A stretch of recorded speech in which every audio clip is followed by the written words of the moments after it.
no ye. You are running my mom or friend who say, I didn't know you. I didn't know ye. I said, one thing in Kabim.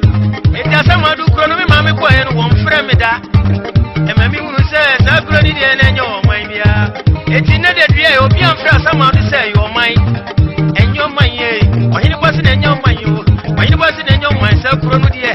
And your man phone, that grandma make an up with say, and your man phone, that grandma make an mama, and your man phone. You know, someone do chrono could be, and your man phone, and someone do chrono, with ye, and your man phone.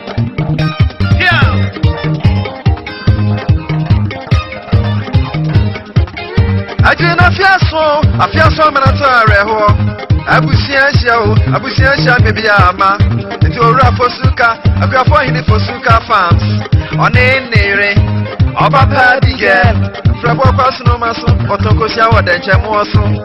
And some more can say, Cosiata for more and far. San when you pass it here, when you don't say Cosianoa, and you say maybe more, I did not say maybe Titi Chroma Yokufway, Munya is soon. Nana no munya iso, aji no be so amamo. Ya be bopa busia foidi, na ya hu wana wa mano. Ya be keke busia foidi, na ya su wana wa mano. Ya se wa hinia, sisi akwati ajiso. Aji sisi ajiso, na na se mwa wakani se. Obeso mami bi, obeso papa bi, obeso nini abiwo. Ya wa madi obeso no. Ama kuma wa hina, kuma dasa wa ha. Proswa dadi wa hinefa, oba ura ajiso.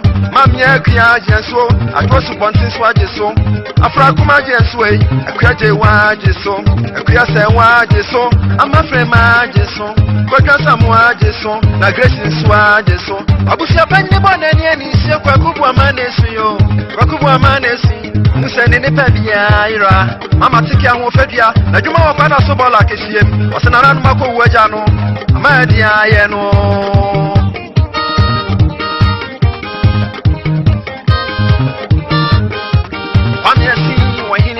Yeboni dia wama, Afiata wahina, Yeboni dia wama, Kwame Pati wahina, Wantumia maybe, Yabrama, Aquade ama, Asiokrama may, Confor Sewama, Eno Sewama, Yamus any Pemiaira, actually Kumasia Chinkrai, Yaquabrocha baby bremu, and Fantimani Sashimem, as you share will be Ada, Economania Santimam.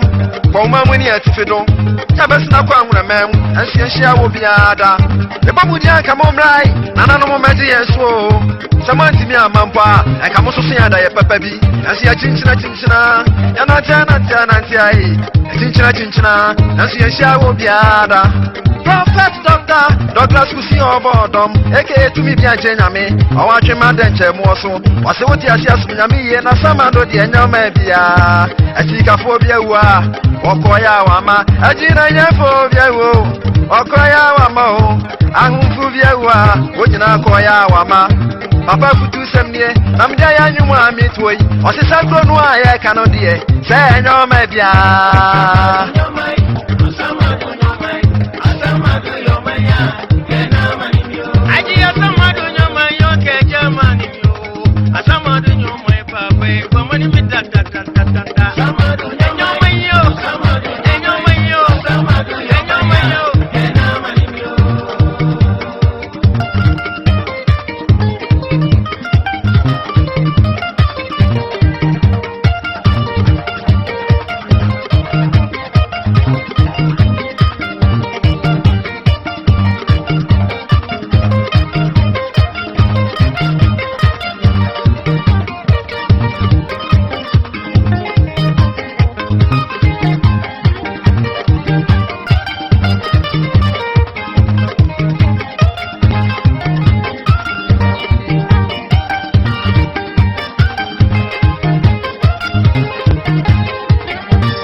Mammy Pokro no Nasa, what did Jamino? On an animal say, yeah, free me, Sam. Matun and Crabo, Mammy and Mammy, why? Matupa Bank Crabo, say, yeah, free me, Sam.